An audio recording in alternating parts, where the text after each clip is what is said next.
My name is Oddimus Prime, and I'm joined, as always, with my fantastic, amazing, spangly co-host, Primetime Moff, sometimes known as Moffimus Prime.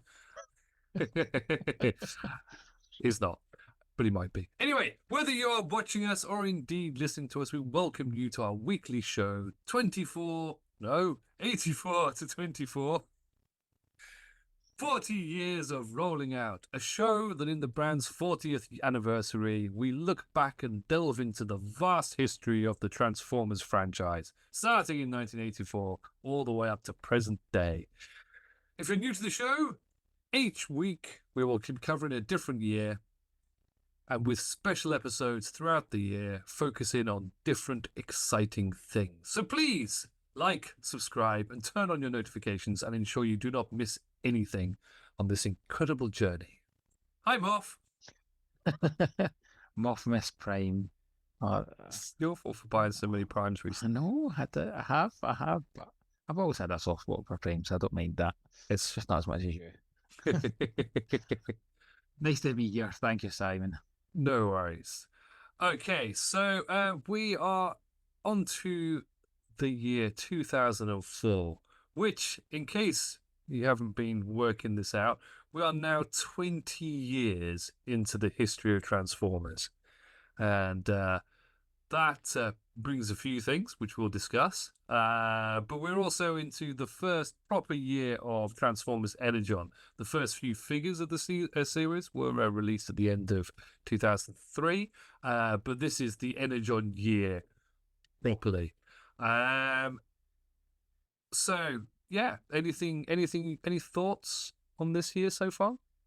No, and we were talking about, we've talked about this in the last 2 years as well. This is the point where I really didn't feel as if I connected with the franchise, which is an interesting piece when it's in its 20th year. I still was picking things up. I was picking up a lot of more older stuff from eBay. I can't remember what would have been happening, why I would have bought more of the commemorative stuff at this point. I didn't. There's not very much of what's released this year that I picked up. Other than the best bit of this year, other than the toy, was for me was the Armada PS2 game. Yes. Which I'll very quickly tell a story that when I was at university, my final year, we had to do a project on if you wanted to try and get a special master's course, which was on computer game design, you to design your own video game. And I pitched 3 years before this. I pitched a Transformers video game that the Armada PS2 game was very similar to. Listen, that's not me saying they stole the idea. It's a if you were going to do a Transformers video game, this is how you would do a Transformers video game. There was no if, buts, or maybe, but they nailed it. It was for somebody who didn't connect with Armada, didn't have any connection to toy line. I loved that game. I thought it was such a fun game. And I keep saying I'm going to go back and replay it. At some point I will, at a proper level. Now that I've got more love and enjoyment from Armada, I think it would be interesting to go back and play it now with a bit more of a appeal to the characters. But it just was a fun and clever game, especially for a game that's now 20 years old. Yeah, I remember the game well. It was a lot of fun. Don't know whether I got it immediately. I honestly can't remember, but it was. I just loved it. It was one of the first games that I distinctly remember having to constantly go back because there'd be things I'd missed. There'd be things I wanted to pick up. There'd be ways to do it slightly differently. Great little game. And that level where you fight Tidal Wave and he's just this massive monstrosity. So much fun. Yeah, I loved it. Loved that game. The Energon cartoon. Did you watch it? I've never seen a single episode of Energon or Cybertron for that matter. As I said to you, I watched the first handful of Armada episodes and was not in the total opposite end of RID, where I hunted to get every episode of that to make sure I watched it all. Armada very quickly switched me off, and there was nothing I could see coming into Energon or Cybertron that made me think I would want to watch this. I'd love to be disproven, and at some point I will sit down and rewatch. I'll not rewatch. I'll watch them for the first time because there's an interest. It interests me the fact that there's Transformers media out there that I haven't watched. This is the only span that I can say that about. I've watched everything else of every other era and religiously watched them, and just this didn't click. And I think, go back to what I said last week about 52 episodes is a lot of media. Yeah. If you said to me, there's a 13 episode show of Transformers you've not seen, I could take a day out and I could go and do that. You know, I did Master Force at the beginning of this year over the course of a week, and it was a really enjoyable experience. 52 episodes is a lot of time, and I'm like, ugh. And I tried to give Armada another go last year, and whilst it was more fun than I remembered, it did hit me enough that I thought I need to keep watching this to the very end. And I think if I'm going to watch Energon and then subsequently Cybertron, I probably need to watch Armada first just to kind of have that flow through. Yeah, I think it sort of feeds more from the sort of Japanese way of dealing with an anime show, and having longer seasons and more content out over a longer span of time. Because just looking at this year, Super Link, which is the Japanese version of it, all 52 episodes were that first year. Whereas in America they only had the first 39, which is still a lot of episodes, but because it started later in the year, it had less of a chunk in one go. But yeah, I can only sort of imagine that's the. Well, I mean, we used to sort of 24 episodes. Well, we were used to episodes of sort of 24s for a season, but that stopped. You don't really get that anymore. With streaming and everything else, it's more geared towards 6 to 12 episodes, a bingeable season of something in one go. So having the 52 episodes to watch just seems like completely bonkers these days. But yeah, I saw bits of it again. I sort of dipped in and out of it. I sort of catch the odd episode on whatever channel it was on, Fox Kids or whatever. I honestly can't remember. Can't remember if Fox Kids was the thing then. But so I saw the things that did strike me that I did really like about it was the computer generated transformation sequences. So they had effectively scanned toys. Well, they looked very much like their toy model, and when you had the transformation sequences, it was all CGI loveliness, and it was cool. But the story, because I never watched all of Armada and I only dipped in, it was almost impenetrable. I remember watching an episode and they were running around a planet trying to activate towers of some description, and there was things going on, and there was a big green gribbly thing in Unicorn's head, and I had no clue what was going on. So yes, I do want to go back and watch all of the Unicorn trilogy as a complete thing. I think it would be nice if they got re-released in some way. Most of the other stuff has in one form or other.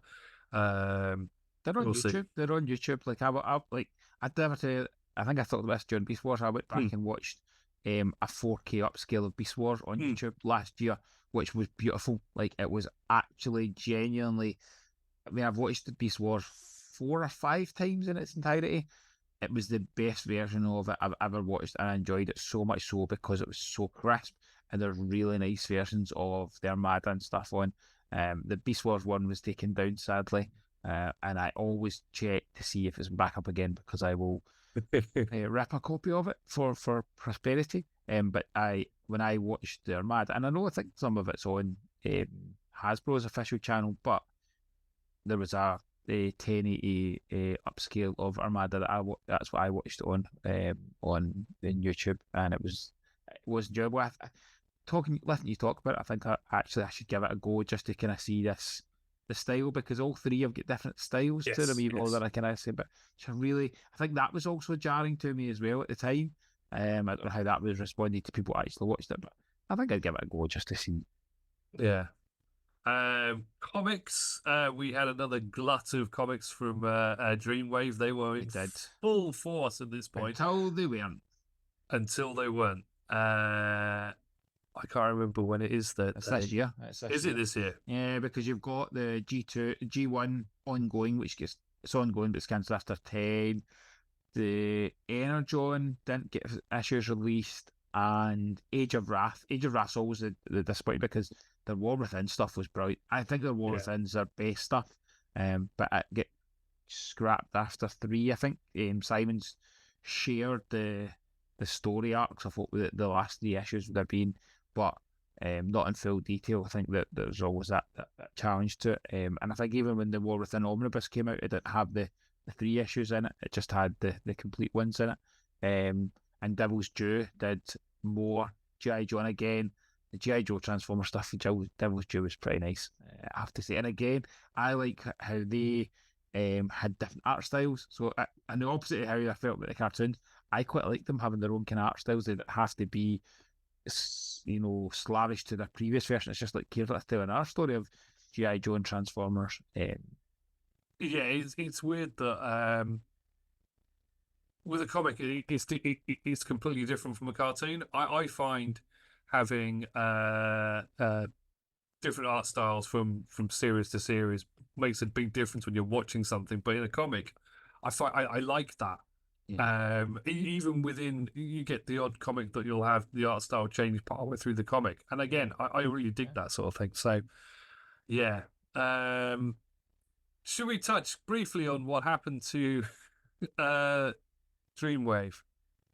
But yeah, and I think it's interesting because Dreamwave, at the point where Dreamwave first launched, it was so popular.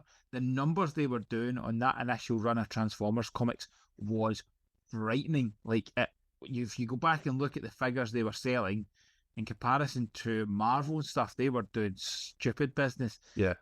But it clearly was people like us who are going to buy everything, right? That's your core audience. But they clearly grasped a pile of people who were just like, oh my God, I remember Transformers. I want to have this again. But they didn't then stick onto the ongoings or onto the other bits. So they went, we're going to budget based on this much sales. But that was not their sales level. That was just a peak. It was down. Okay, I tell you a quick, it's been one about Dreamwave. And a nice gesture. We Primetime Toys, Greg and I, we were at TF UK Con, and Chris McFeely was telling Greg a story about the initial run of those, that kind of 6 issues ones where it was the Autobot Decepticon covers, and that's always talked about, but the actual posters on the inside were different as well. And he's like, I don't have them, but I know that was there, but I can't find any confirmation. There's nobody really has that detail. So we made the decision, is that Chris has been a fantastic supporter of TF UK Con and a very nice person. I've had a pleasure interviewing him on stage. We made a decision to give him those comics at TF Nation just gone past. I think you were there when we gave him them, and I love giving gifts. Like, it's just one of my favorite things. Like, we always try and bring you and Paddy little gifts, and I try to give Andy gifts. I like giving gifts. What I love to see is when somebody just doesn't expect it. There are people who do things and expect something in return. Chris has never been that. Chris has been like, whatever I can do for you for TF UK Con, I'll make it happen. So able to do something really nice for somebody so genuine was an absolute joy. And that probably, Greg and I spoke about highlights the TF Nation once we had a proper chance to reflect back. And that, seeing that joy and being able to provide that moment for somebody, and I know Chris will do great things with that. I look forward to hearing him talk about it. Was a joy. But yes, Dreamwave at that point, when they first did those 6 issues, were on a stupid high, and then did not. They went out and bought licenses. They went out and did stuff. Look at the volume of comics they're releasing at this point. They thought, we can release as much as we want, and we don't. They had 1, 2, 3, some like 8 different titles run at a time. That's not sustainable, and that's what caused them. They crashed and burned, which is a shame, because it puts a sour taste in a lot of people's minds on what was a massive relaunch of Transformers. Really, that popularity helped drive. Okay, Hasbro are looking and going, oh, yeah, we can do a multimedia approach again. Yeah. We can push back on, and that's what then becomes IDW. Then do it in a far more sustainable, obviously they last longer, but it's a more sustainable approach to it, going, we can do numbers, but let's just not try and shut a load of all at the same time. Yeah, I mean, we just went too much. They definitely did. They hired too many people, and then didn't pay any of them. No. um, so yeah, I think depending on uh, what you said is completely accurate. They went too big and they had problems because there was problems even before that when it turned out in 2002 that they didn't actually have the rights to international. Yeah, yeah, I remember that. Yeah, Yes. so Oh, I forgot about that. Yeah. suddenly all the comics stopped. We Yes, couldn't yes. get them anymore for No, months, and that then was a they sorted panic. out the rights Yeah. issue, and then we could get them again. But that was the first sort of sign of problems. But then, yeah, as you say, they got too big for their boots, and Pat Lee, the guy who was in charge, used a lot of scapegoats and tried his very best to keep everything under wraps. But at the end of the day, he stopped paying all of his creatives about 4 months before they finally um, uh, uh, uh, And bust. declared bankruptcy Mm. in the January of the following year. So a lot of good stuff was left unfinished. A lot of really good creators were not done well by the company, No, unfortunately. sadly But yeah, such is the way of business. But anyway, let's move on from that slightly sour note and let's have a look at some exciting toys. Hey, I'm excited for this. As I said to you, after we recorded last week's episode, I've really enjoyed the years where I don't have experience of it because I'm learning things and finding out new toys and adding to my list of toys I would like to experience. But I think that's fun. We're 40 years into this franchise. That a lot of it I experienced, a lot of you experienced, but it's yeah. really fun when you find something. You're like, oh, I didn't know about this. How did I not know about this? And then you're away Googling and looking at, and this prep for these has been really fun. And the episodes, hopefully, having fun for others out there who probably felt the same. So let's kick things off with some more of the commemorative reissues. Toys R Us exclusives again. We had Series 7, Series 8, and Series 9 of these. So I didn't, from what we got over here, I seem to remember we got like the first three, maybe four waves, but Yeah. also not always all of the figures Yeah. because we're in that lovely period of time, which I don't think is still continuing, where a wave of toys would be released, and what would actually reach us would be maybe a third of the wave Yeah. or two-thirds of the wave. And even like in the case packs would have like one figure not there at all and doubles or Yep. something else. And I remember the commemorative series, not the ones that are coming out this year, but some of the earlier ones, shelf warming. Just shelf warming in Toys R Us, and that would seem such a shame for such a really cool idea. And I think that's a lot of the problem with stuff that we had over here generally is that we would have like the first wave over ordered and would be everywhere, and then it would shelf warm, and then the later waves you get less and less and less stuff, and things would be harder and harder and harder to get hold of, and then they'd appear on sale in bargain shops and Woolworths cheap, like a couple of months, well, months down the line or a year or two later.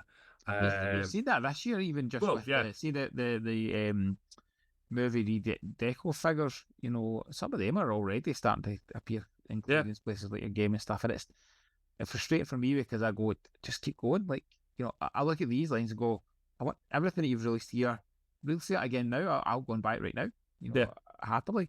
And I really enjoy the anime kind of repaints of the G1 stuff. I think it's a really fun way to experience molds. Like, I hadn't experienced a G1 Hound until they did it in that, and I was like, this is great. Like, it's a fun way to do it. So Yeah. hopefully we continue with that. So this year, and again, I don't think these ones made it over here at all. But Skids, which I never had as a G1, so he would have been really cool to pick up, but didn't make it. Sideswipe, is Sideswipe. We know Sideswipe very well, so we'll skirt over him. Dirge. So we had Skywarp, Thundercracker, and Starscream. So we got Dirge, but we never got Thrust or Ramjet. They never appeared. There was a Rodimus Prime, which was nice. Rodimus Prime is a really odd figure. He's amazing, but also terrible, and I can never quite He's the decide. best Prime. Oh, well. Sorry, ladies and gentlemen, but this show has now come to an end. Is it best Prime named Rodimus? Okay, you can have that. Fine. um, there's a black Astro train, which was odd. I mean, not odd because, since when have you ever seen a purple train? So he looks more like an actual steam train, I suppose. And Ricochet, a black repaint of Jazz with nightsticks. So he was the Target Master version. That was really, really nice. And again, never saw it. So moving on from the can't talk today. Commemorative series, we have move. There we go. Some more repackaged Micro Master Mini. The 6 combiner. That's the ones. Really nice. Really nice. I remember seeing the because I'd never seen Devastator, never held. I told like the old bit at this point, but I'd never had a Devastator. And seeing this guy come out with all of his lovely green and purple, and he just looked amazing. So I remember I picked up all of the bits of him, and I picked up all the bits of Defensor, and they were great little bots on their own right. And the combined modes were amazing and yet also terrible. So you had all the combiner parts that came with each of the figures, but when you got it all combined together, they were static. You couldn't really do anything with them, which is a shame. But they were just so much fun, and it was awesome to get them together. The figures themselves, when they were in combined mode, were sort of roughly Voyager sized, maybe touching on Leader. They weren't very big. And they were really easy to get hold of because Toys R Us just had an absolute glut of them. I don't think I had a problem getting any of the figures. More just scraping the money together to get them all in one go, really. But yeah, anything else? No, I had these. I think I got them from Forbidden Planet. I can't remember. But like you, they weren't hard. They were like fairly easy price. So it was like I'm not really collecting at this point. The stuff that's on the shelf doesn't really appeal to me. But this was just a kind of fun throwback. So I was able to keep up my. I picked up very little, but I picked up these from that year. One thing I never quite understood was why Hotspot was yellow. No, I don't know if I ever even thought about that until you said it. Yeah, oh, it's a fire thing, wasn't he? Anyway, doesn't matter. But anyway, moving on. Universe. Now, Universe started becoming a thing last year, and it sort of moved. It sort of took from all the ideas that you've been saying about Robots in Disguise, where it's a mishmash of different lines all thrown together to create this sort of separate entity. Robots in Disguise morphed into Universe in terms of a toy line this year. It's releasing stuff from G2, stuff from late G1, stuff from Beast Machines, Japanese exclusive molds from like Beast Wars 2 and Beast Wars Neo. It was absolutely bonkers. And such amazing stuff and characters you've never seen before in toy form. So just going through it quickly, you had 7 figures in the initial Ultra class. So you had Whirl, who was a repaint of... what's his name? Yep, I was hoping you'd have that on the tip of your tongue because I didn't. G2, Helicopter, dude. Oh my goodness. Yeah, he's in Wreckers. Yeah, we'll come back to him. It's not Whirl, it's the other one. Anyway, King Atlas. Rotorstorm. Rotorstorm, thank you. Good grief. We're really rubbish at this. King Atlas, who is a supremely amazing toy. Such a gorgeous looking figure. Repaint of Skystalker. That's the one. Yeah, who was also was he Starscream at one point? No, No, what? no. Actually, did not did he? Because did he not become the Machine Wars Starscream? Yes, Yeah, Machine Wars Starscream. So I'm sure yes, Machine Wars, the Autobot world was Machine Wars, Machine Wars world. I'm sure they did him in World and Machine yeah. Wars. But he was yeah. So it's his third repaint then. Hmm. Well, yeah. Same as I know we're going down. It was the same way. So the three of them got Machine Wars and then got Universe repaints, whereas the Optimus Prime, which was Thunderclash, only got didn't get a Universe version, which is a shame. No. So King Atlas is just an amazing, amazing figure. Nemesis Prime, the second Nemesis Prime, but this time he's a mammoth for reasons. I had him. He was awesome. I really, really liked him. Big Convoy is such an amazing mold. It's so chonksome and so daft and just reeks of Beast Wars Neo kind of era of bonkersness. And I love the fact that he had blood on the end of his tusks. Yes. It's just such a stupid but amazing little feature. So if you've ever seen Big Convoy, he's that, but black. He's got a black matrix in his chest as well. He's a really, really, really fun figure. And in robot mode, he's got sort of a dark red and cream color as well as the black. Really lovely. And then we had a Armada repaint of Ramjet.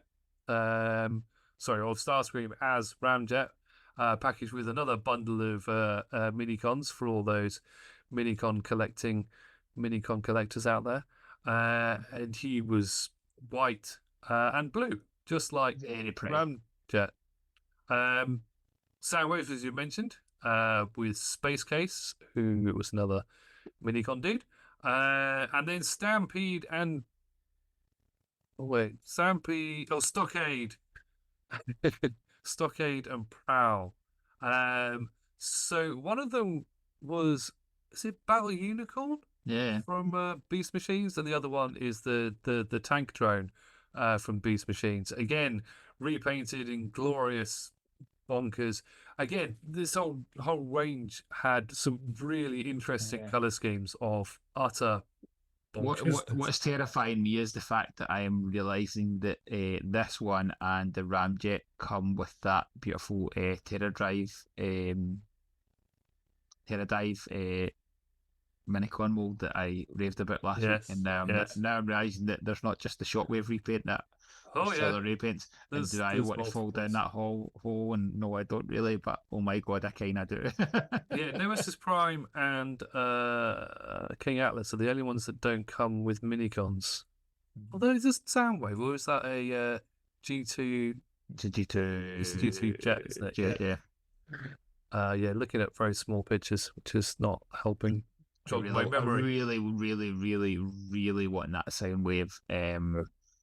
I have been looking for it on eBay for numerous years, never saw it pop up, and the last 3 years at TFN, it's the first thing I've went to look for, that and Machine Wars, to be fair.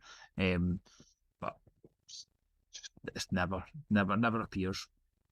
Someday it will appear for £900 million, and then Greg will buy it and I'll steal it.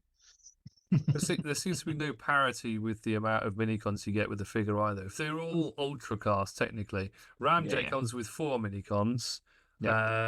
Stockade and Magnet, there's 2 basic classes and 2 minicons, and then you've got one that's a deluxe class with 4 minicons. But yeah, so really, really good time for being a minicon collector, because that's what 1, 2, 3, 4, 5, 6, 7, 8, 9, 12 more minicons to add to your minicon collection. And on top of that, we also got yet another repaint of the Spy Changes, which are this beautiful. Time, they are so good. So they've incorporated the Spy Changer molds that came about from Robots in Disguise. So the new ones, the ones for Scourge and the other ones. My brain's gone completely blank as far as names go. Armorhide. Armorhide. Yeah, yeah. So Yeah, that and Scourge in the Optimus colours is gorgeous. That Scourge wee is mini, that Spy Changer is one of my favourite wee toys. I just love it. I think it's great. And the Optimus Prime colours, I hadn't seen these before we prep for this. I am on yeah. Again, these are all rabbit hole. exclusives. Once again, the Sideburn. That's the one I was trying to remember. The Sideburn Sideburn, mode was used for Jazz, and then some of the ones that we used previously. The Wheeljack one is awesome. And as we were saying earlier, it's got Wheeljack colors, but it's also mostly black and white. So it also looks like Crasher from, and it's the same. Which is was it ironic? Was that not what the original molds of the Spy Changers were called? The GoBots. Yeah, yeah, yeah. So it sort of comes full circle in a way. Make me realise that. And a Silver Streak that I don't have. Although we've now moved into the era where Blue Streak isn't called Blue Streak, he's called Silver Streak because he's silver, not blue. And yet now they're bringing out blue streaks that are blue and calling it Silver Streak. It's very confusing. Very, very confusing. Right, moving on. We are now into more Transformers Universe. I forgot that there are more. So, again, more repaints than you can shake a repaint stick at. We had a combiner set of Ruination, which was G1 Combaticons repainted in awful, awful colours. They were sort of gold and orange and like cream. It's atrocious. I hate it.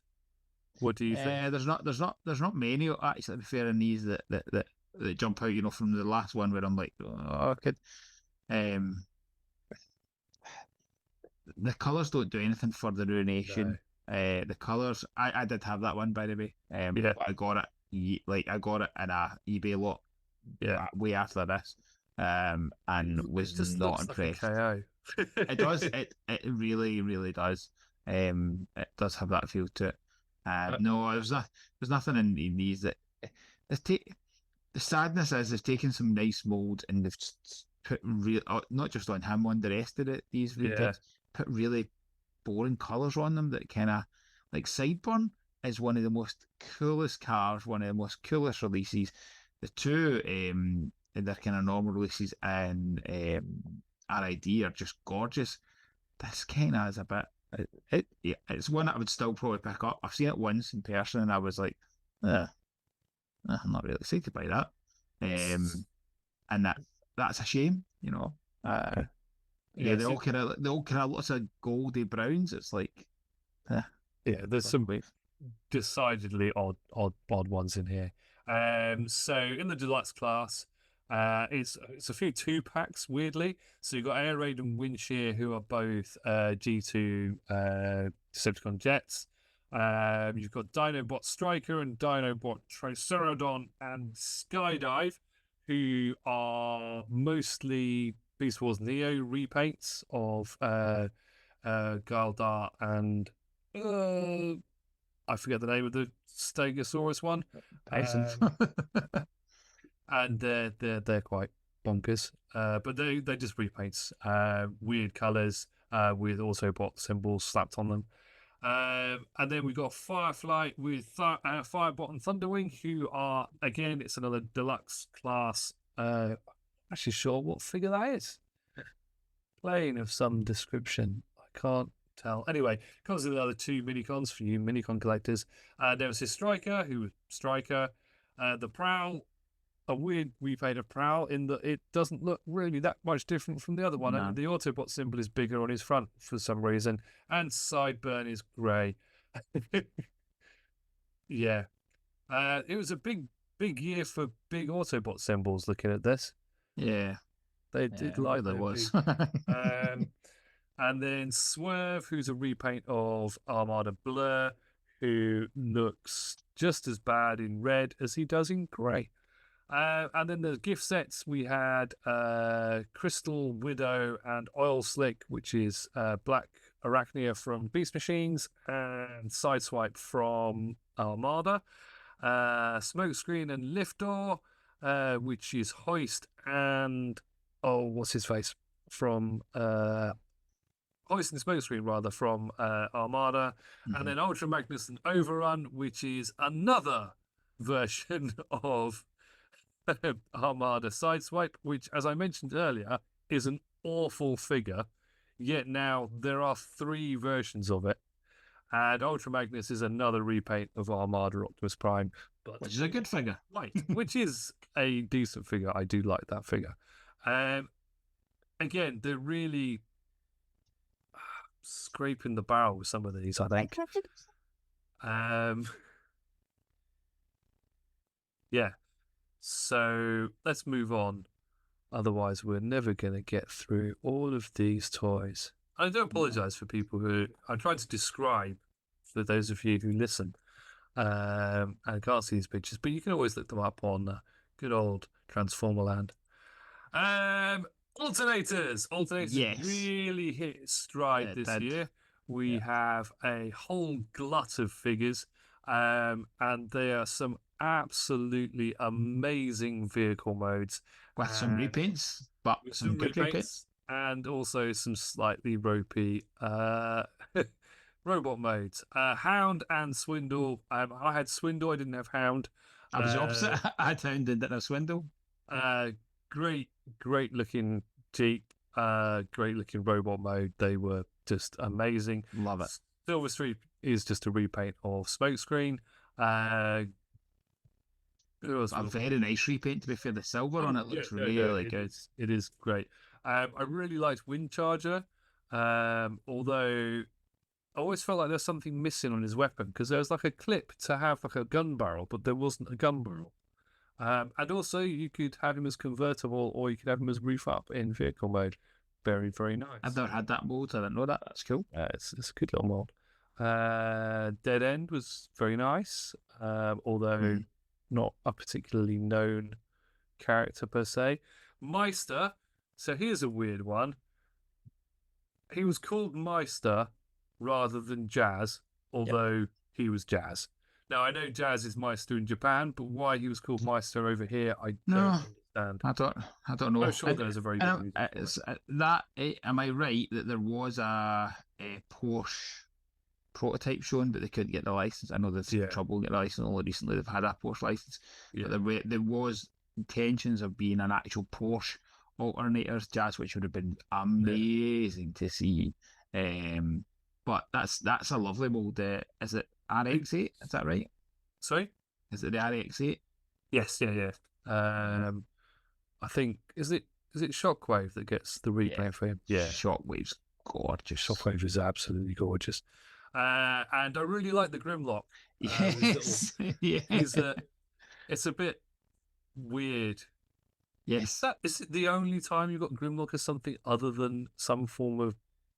Nah, there must be. There'll be other giant tanks and things, but like it's Grimlock as a car, like as a really nice. It's a what's that? Is it a Mustang? It's a Mustang, yeah. Yeah, that was gorgeous. That was really. I remember getting that and going,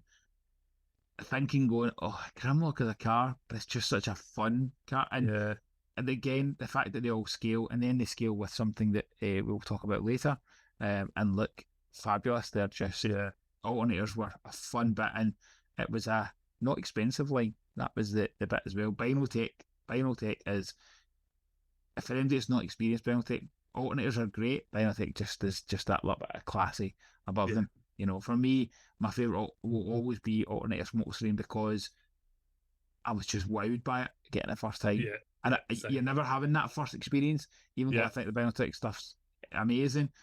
Alternators Smokescreen will always be my favourite because it just wowed me. Like none of the rest are good, but that first ever experience is never going to be topped. But these are fun toys, and fun modern iterations of toys. Like, it's funny that, you know, I said that my feeling towards a lot of the Armada Universe, Unicorn trilogy stuff was, it's not my X. You know, Grimlock's not my Dinobot, definitely not. But he did it so well that actually I was very much like, I'm on board with these. These are fun. Like, these are really cool, because the alt modes are so good that I can Yeah. forgive it not being a perfect version. You know, some of them are Howd's outstanding. You know, really, really close to what you'd have gotten from G1. It's a realistic G1 upgrade. Yeah. Grimlock's not, but it's just so good that it can be forgiven. It's weird that there's not more love for these. I think the fact that there wasn't a proper attached storyline or anything No, for them yeah, has hurt them a lot, and they haven't really held their value. I mean, no, they've held their value, but they haven't. haven't jumped up. I No, picked up a not at all. few that I hadn't experienced before at TFA 2 years ago. Just in a, they were so cheap that I was like, I'm gonna get a pile of these and just sit in the bar with them, and they were great. It's okay. We're gonna in a few years' time we're gonna get to another use of these exciting molds, but leave that as a surprise. Right, moving on. We are finally into Energon proper. So we had the first wave that was a few core characters and not really a lot else in the first sort of explosion of Energon. But now we have the whole glut of Energon. It's the main year of the Energon range. So we have a lot more figures. And again, we have a lot more repaints because that is part of the parcel of being a Transformers fan is either loving or hating repaints. Now, I'm just going to talk briefly on Cyclonus and Demolisher. So, Cyclonus is an Armada character. Cyclonus and Demolisher are both Armada characters. They've already had a couple of repaints within Armada, and now they have yet another one. Cyclonus, not quite so cool, sort of almost a stealth version, sort of grey and black paint scheme, looks really quite tasty. Demolisher, I love because he's in the G1 Constructicon color scheme. So he's got the purple and green popping lovely. It's a nice repaint. I really, really like that. And that's the repaint of the I quite like the other Demolisher. The other Demolisher with its big Decepticon logo in the back is pretty cool. As I say, it is the year of logos. God, there's so many of them. Just looking at the figures. But yeah, that Demolisher, the other version of Demolisher where he turns into a dump truck, is amazing. And he's the bed of the truck sort of comes up over his back, and it's a rocket launcher, and it's a really, really great figure. I really, really like that.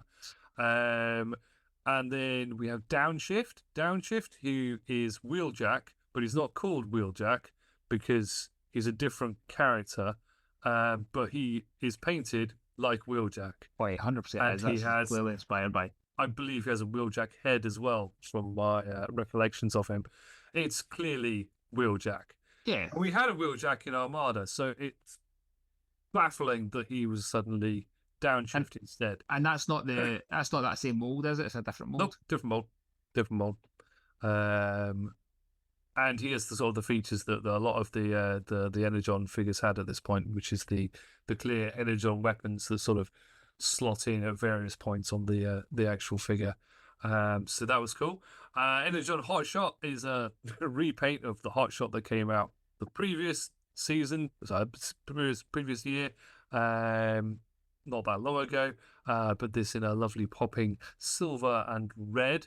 And then there's a repaint of Energon Starscream in G1 Starscream colours, which Moff noticed for the first time earlier and had a little squee. This is on my list now. Like that, I think that previous Starscream mold is beautiful. I think it's really fun. I said that, I picked it up at a auto assembly. Thought this is great. In G1 colours, yeah, I'm into that. Yeah. And then we get our first official Transformers 3/3/4 inch action figure in Kicker with High Wire. High Wire is an upscaled version of the Minicon that forms part of Perceptor from Armada. Cool. And Kicker himself is a 3/4 inch action figure. He's pretty cool. Never had him, but he looks cool. Prowl, hate him so much. He's sort of a futuristic take on a sort of Formula One car, but he turns into literally the worst looking robot I've ever seen. His head looks stupid. Back. He's just awful. He's just an awful figure. And he again has that combiner gimmick. So part of his issue is that he's a combiner, and half of the issue is that I don't know, he just was, maybe the designer was asleep. I don't know. I hate him. Roadblock. Is that a yeah, he's sort of a remold of Inferno. In fact, I think, if I remember rightly, in the Energon series, Inferno gets killed but gets brought back as Roadblock. I think in Energon, just about everybody dies at one point or other and gets brought back as somebody else, or a repaint, or gets turned into Unicron. There's all sorts of stuff going on. And yes, and then we move on to Rodimus. Now, the Rodimus figure in Energon is amazing, and I would argue, and others have argued, that this is one of the best Hot Rod / Rodimus figures that has come out ever. Yeah, you and them are wrong. It's amazing. It's a really, really cool figure. It's a long-nosed truck, but sort of like a racing version with a big spoiler out the back. And again, he's got the combiner gimmick, so you can have a Rodimus with prow legs if you really wanted to. Sounds awful. Yeah. And then there's Sharkticon. Sharkticon is a sort of attack submarine. He has a really the Autobots all had the awful combiner gimmick that made all of them look really doofy and stupid. The Decepticons, however, just looked awesome. Sharkticon is like great. He's a sub that looks like a shark. He's just gorgeous robot mode, gorgeous vehicle mode. He's got all sorts of cannons and guns and movable bits on him, and he's amazing. Slug Slinger, again, amazing. A two-cockpitted, beautiful. Yeah, two-cockpitted jet. They're just fantastic figures. And then you got Snowcat. So Demolisher, in the cartoon, he got killed and came back as Demolisher from the tank version. He was originally in Armada to the flatbed dump truck version, and Cyclonus became Snowcat. I might be wrong on this, but I'm pretty sure I have no knowledge, so good. I think we'll you're just right. assume. Right? And Snowcat is heavily inspired by the G.I. Joe vehicle of a similar name. Same name. Snowcat. Was it funny? Yeah. Looking with Frostbite. I really want that. G.I. Joes. Yeah, I really want the original one as well, because the G.I. Joe version, because it's a great thing. He's even got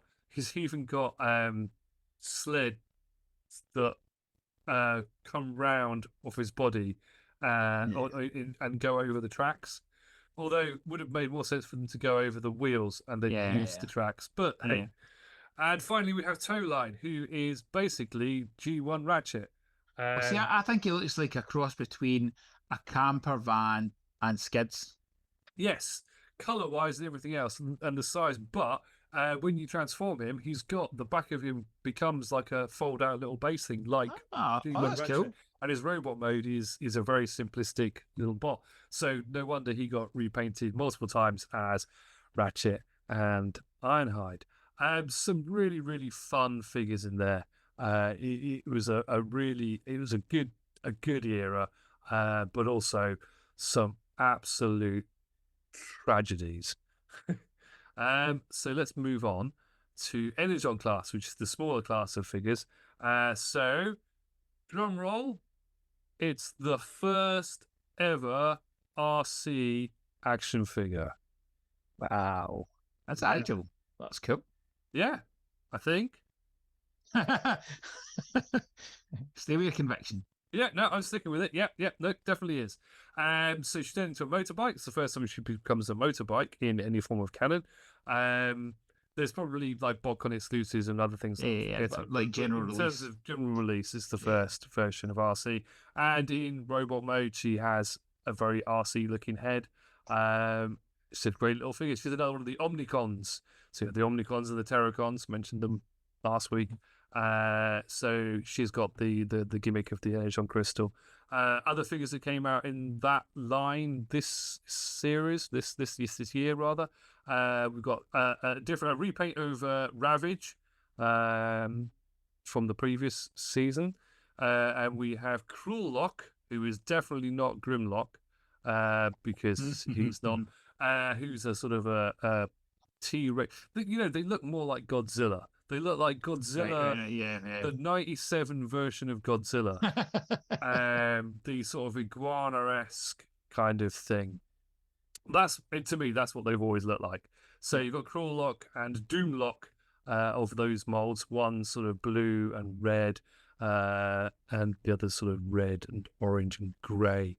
But they all have the clip-on Energon weapons. So for Cruel Lock, it was his tail is an Energon sword, and he's got clip-on claws as well.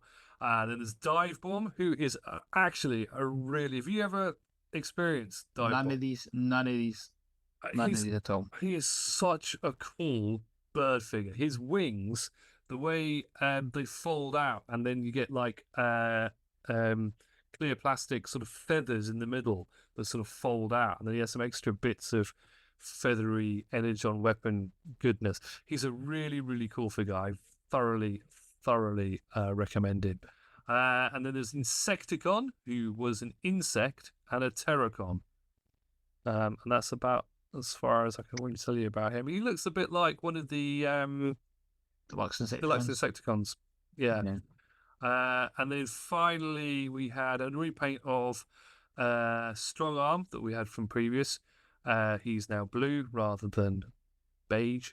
And then there's Signal Flare and Offshoot, who are both the same mold. It's basically a little car vehicle thing with a big cannon on it.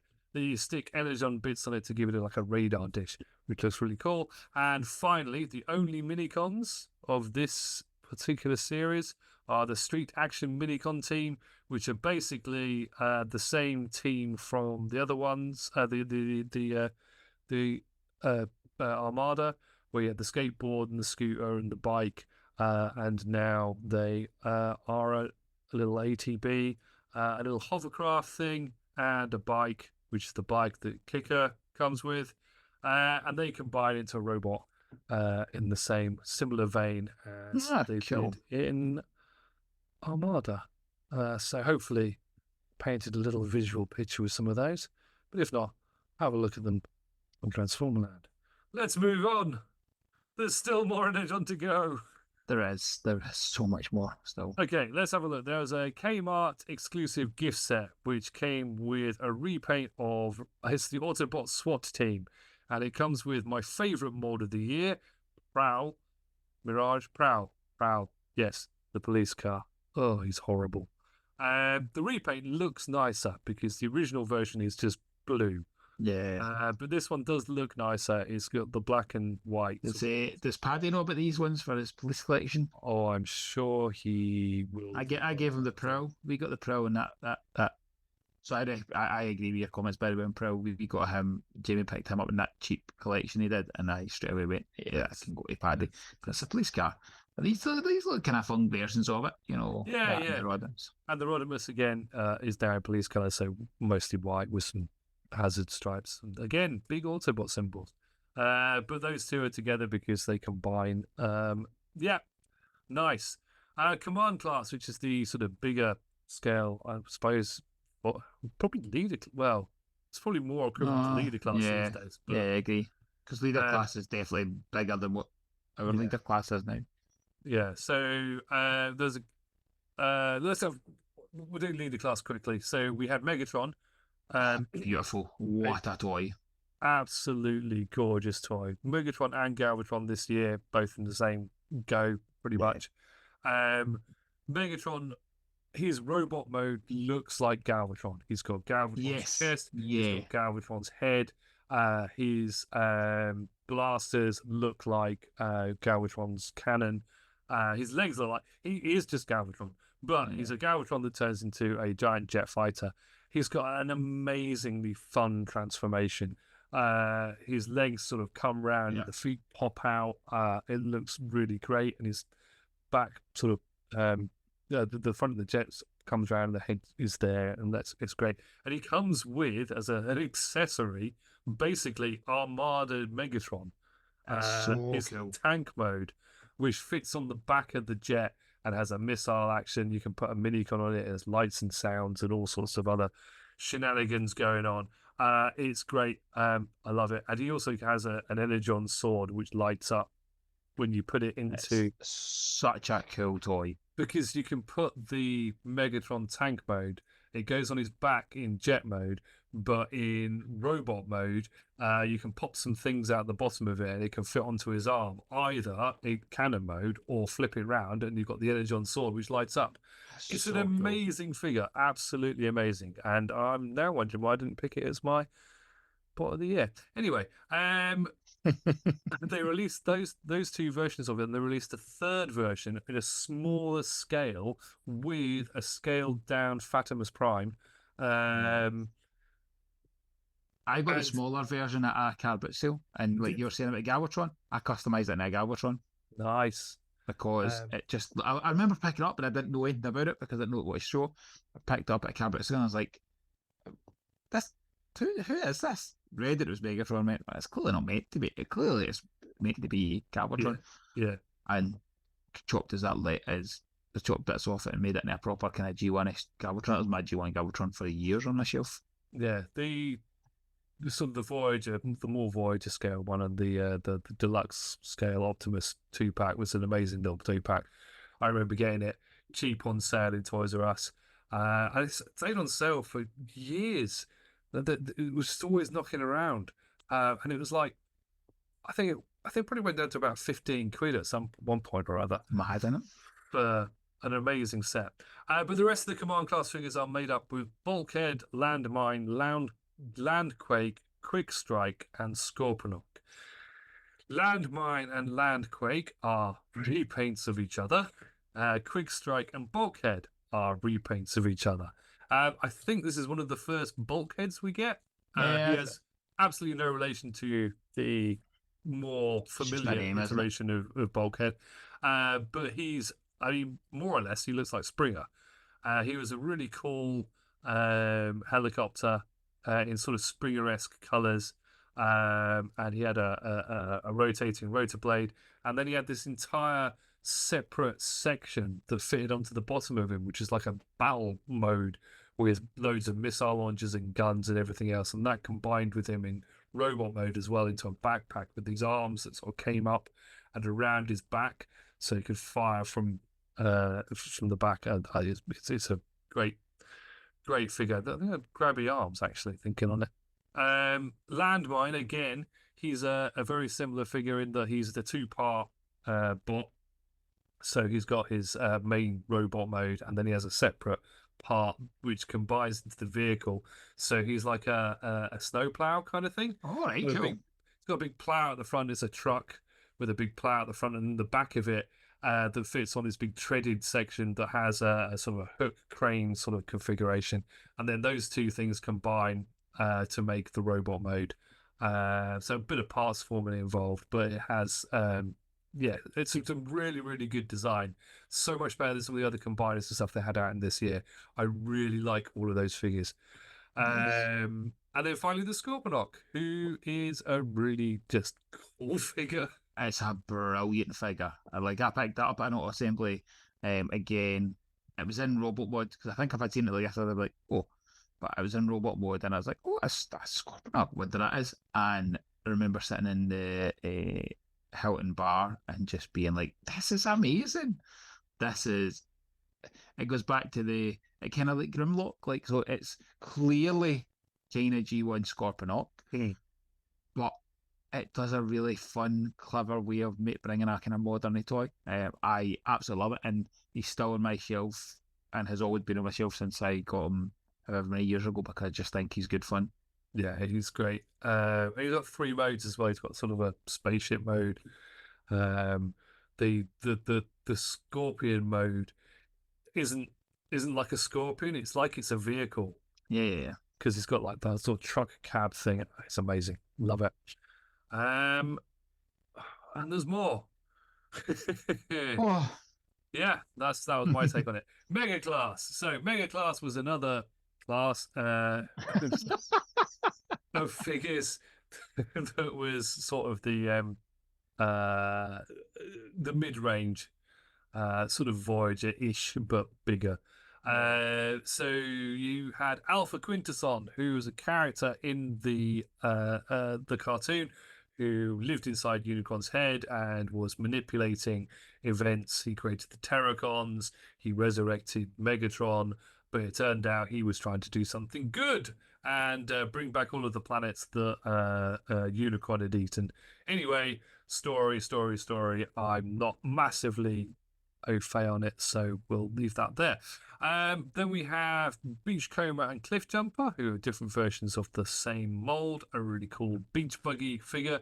Now, these figures, again, are hampered somewhat by the wonderful gimmick of combination. So they what did have... they combine with? Because I remember Paul from the show got Cliff Jumper and whoever the other one was, it Minicon.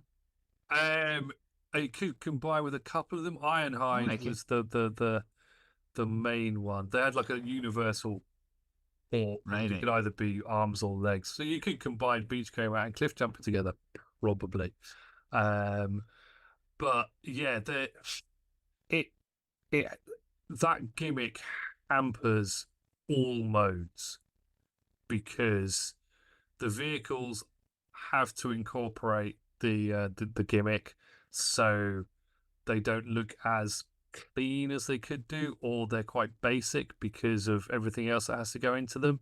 Ironhide is a particularly bad victim of this because even though I hate him, he's basically two hollow as hell chunks that then split apart to be either arms or legs. Right. It just makes him very, very chunky.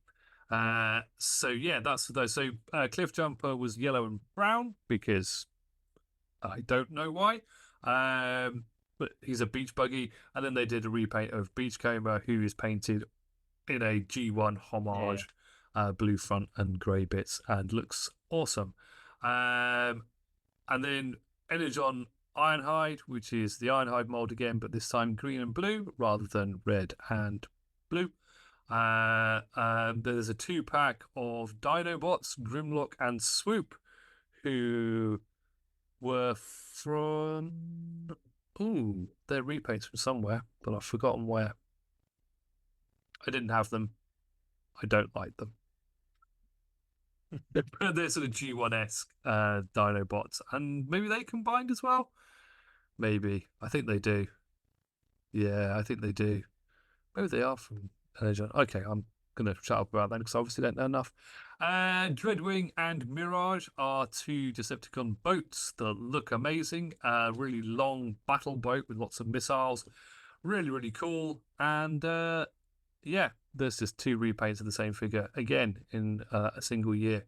Overcast, never seen him, never played with him. Looks cool, spaceshipy kind of thing. That's kind of funky, isn't it? Is that a repaint of Jetfire, maybe? Might be a repaint of Jetfire. Well, it's like maybe a remold more than a repaint. Don't know. DP. I'm not close enough to these toys. He might be a repaint of Energon Jetfire, but again, I'm not sure. Anyway, and then you've got Shock Blast, who is awesome. He's a reimagining of Shockwave as a character.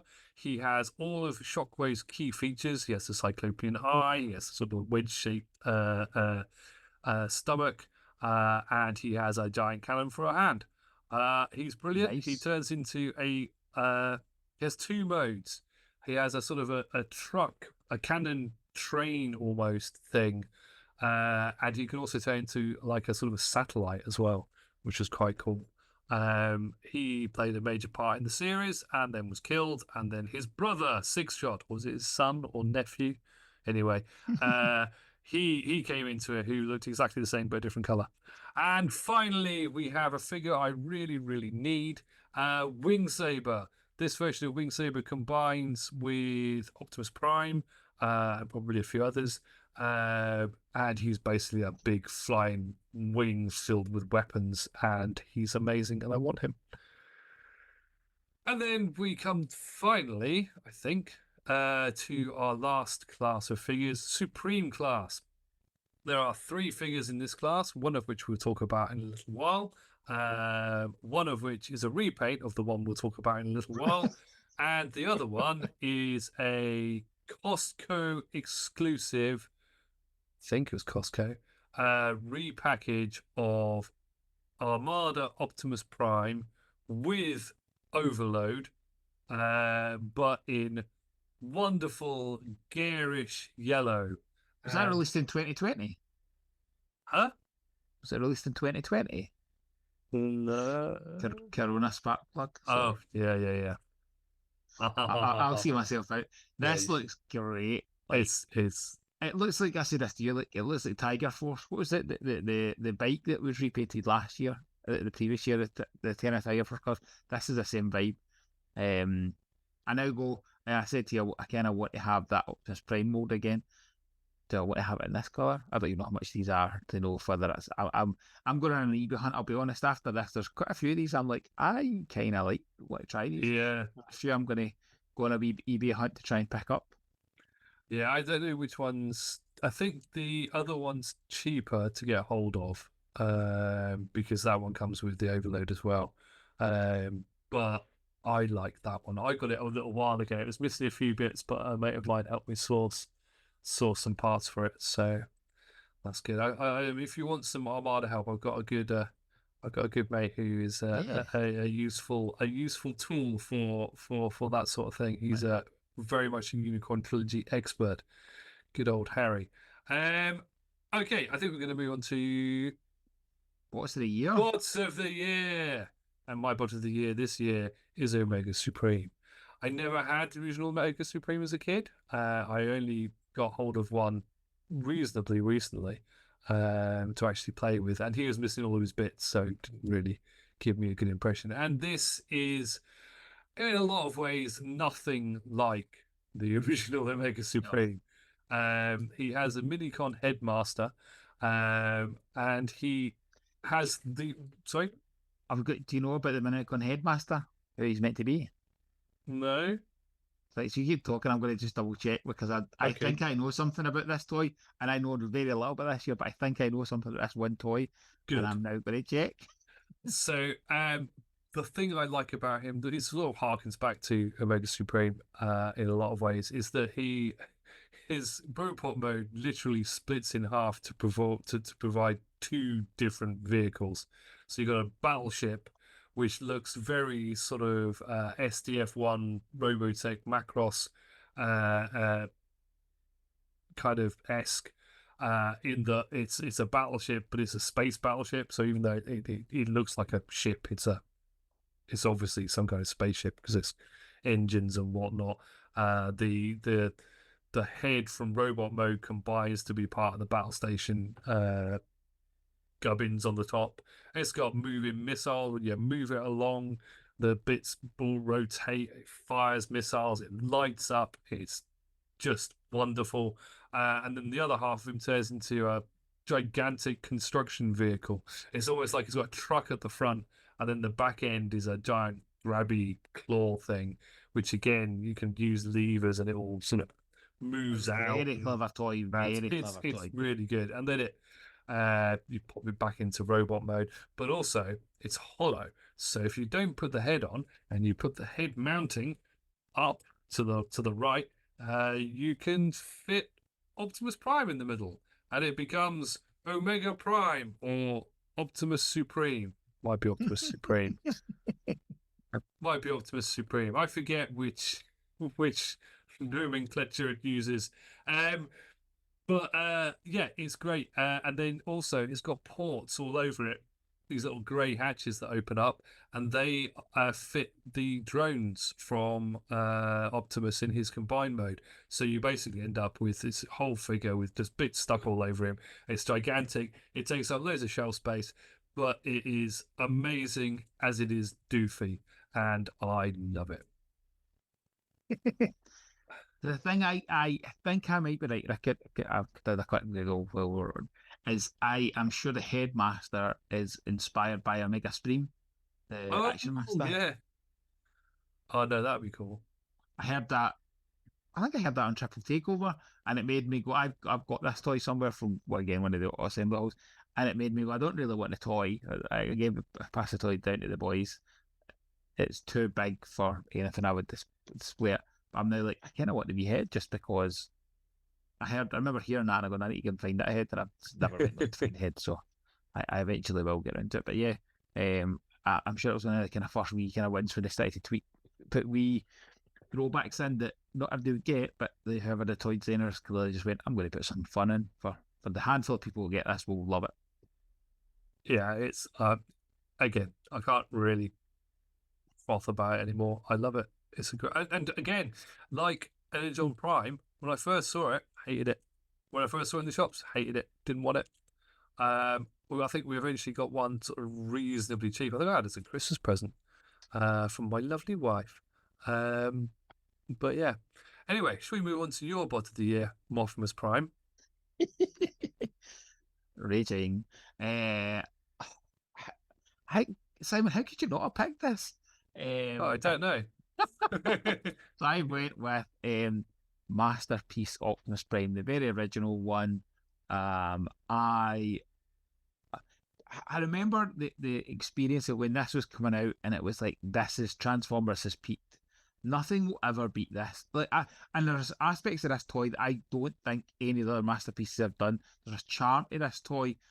Firstly, it's fun to transform, and it's easy-ish to transform.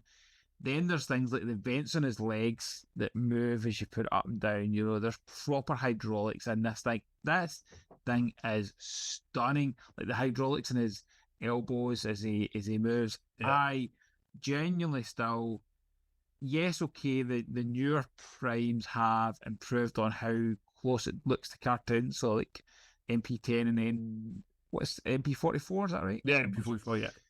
So MP44 I think is the closest official toy to the cartoon. MP10 has a really the vibe of the two, you know, the two of them together in its trailer I think looks great. I've got the two of them up there. I think it looks absolutely stunning as the op mode, but neither have the charm this has. It's freaking huge. It's die cast, it's heavy, and just is outstanding in so many ways. And I remember the excitement of ordering it, and it's at the time it was definitely the most expensive toy I'd ever ordered, and I knew it was coming the week it was coming, and everybody else coming home from uni excited, going, oh, this is going to be here, I hope my mum's able to get it. And it's the first time I ever had a postman just leave a parcel on the doorstep. Now, my mum and dad's house, thankfully, is out the way that you cannot see their front door unless you're at their front door and you need to walk up to their drive to get it. So it wasn't somebody to walk past and get us. But I remember the sheer, oh my God, he's left this there. No, it's fine, but the panic and the unboxing of it I transformed it just recently. Just grabbed it off my shelf and went, I'm going to go and transform this. And I had the same fun feeling I had back when I first got it. I genuinely don't think there's another Optimus Prime masterpiece that does that. I think that there's some toys that I just think embody the feeling of the character. Like Optimus Prime, for me, being the Autobot leader, but I love the toy. Like the G1 toy, I adored. I still have my G1 Optimus Prime, although it has no bits. The trailer has disintegrated in years of pins collapse, but I still love that toy because it has so many fond memories of fun times. This had that. The only other masterpiece I felt had that same vibe was Soundwave. I think two of them are incredibly fun. Oh, Grimlock, actually, throw Grimlock in as well. The masterpiece has got a look to it now. It's got a clever engineering, but it's lost the fun aspect of this was a fun thing to pick up and transform. It wasn't hard, it wasn't difficult, it just was fun. Just looking at it now, I'm like, I want to go and just grab it and transform it again. Right.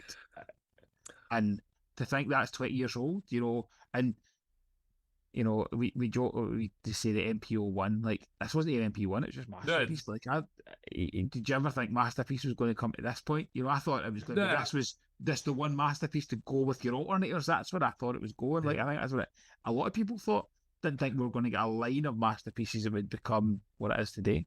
So, I mean, worth pointing out that this is technically not MPO1. This is 20th Anniversary Optimus Yeah. Prime. The Toys R Us Uh, one. yeah. Um, and the reason why I say that is it came out the following year, Yeah. because MPO1 was the year before. Sorry, I'm being slightly pedantically nerdy. But also the 20th anniversary Optimus Prime had different things to the MPO1. It had shorter smokestacks because long smokestacks obviously can kill a child. A big heavy toy can. Yeah. So forget the fact that if you just threw it at somebody, you'd probably do a lot more damage than potentially getting damaged by a short smokestack. At some point, I'm gonna have to read up with the whole short smokestack thing because it was a pandemic of Optimus Primes with short smokestacks for America for a good 15, 20 years. Um, but yeah, the mouth that moves, his mouth moves when Yes. you press the button on the back of his Yeah. head.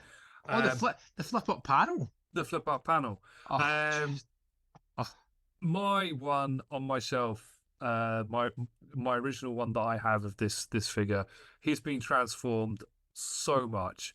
He's got quite a lot of chips on him. He's been played with loads. He's got a damage on the back of his head. One of his veins, the inner of the two sort of vein antenna, it's bent down on the back where he's been dropped.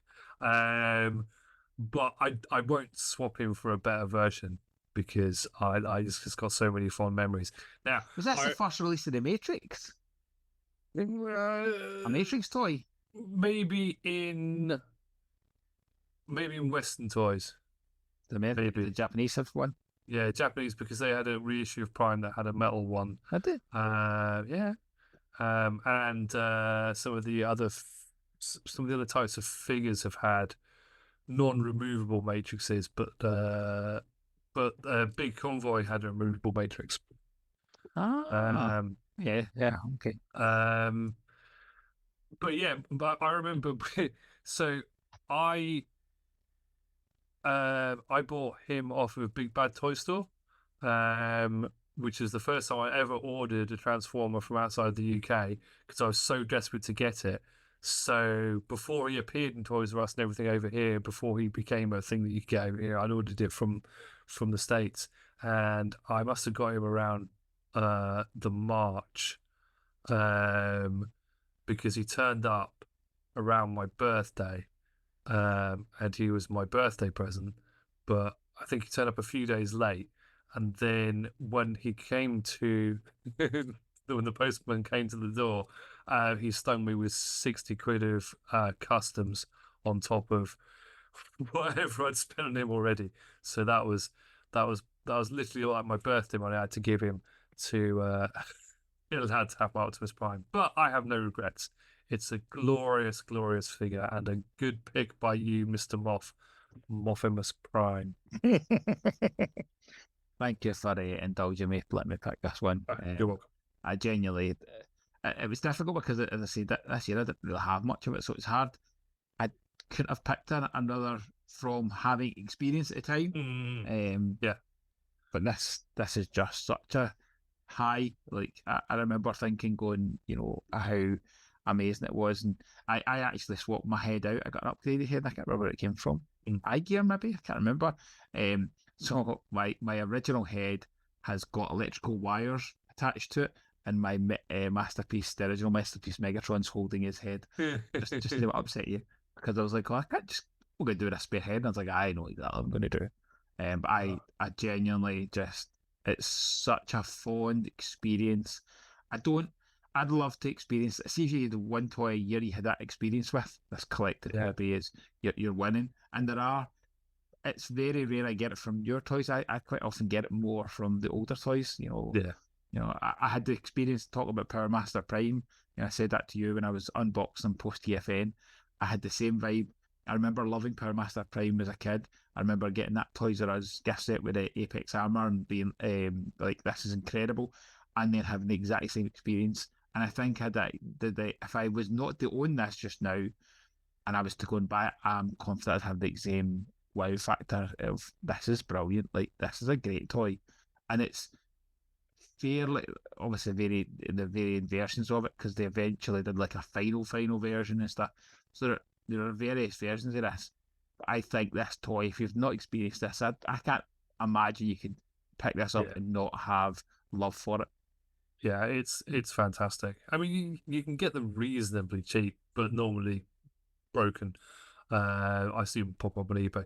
I bought one on eBay a little while ago that was going quite cheap, and it was only when it got to me that I realised it was actually an MPO1, not a 20th Oh anniversary. wow! So it Oh, had the long nice. spokes. It's got some discoloration in its legs, but yeah, it's on the shelf. It's mine. There were MPO1. 4 versions of this dude. Oh, But don't yeah, blame you. It just puts a smile on my face thinking about him. yep, Just great. yep. Oh, and the first Energon axe as well. Yeah, yeah. I could Uh, take that I seriously. think. Yeah. Anyway, right. Well, I could literally do an entire episode talking about that figure, but I won't. Right. So let's have a bit of a wrap up. That was the year 2004, which means we've done 20 years and more than 20 episodes, which means we have 20 episodes left to go. Less than 20 weeks to fit them in, so we'll try and figure that one out. And also some really big topics. So do be warned, we may have some slightly longer episodes coming up. We're trying to keep things concise, but as you know, we do tend to waffle, and I don't like editing. So you're generally stuck with this fairly raw. But anyway, if you have listened this far, thank you very much for listening. We do hope you do continue to listen or watch. YouTube's obviously go up on a Sunday. The podcast version tries to go out on a Monday, but we'll see how that goes.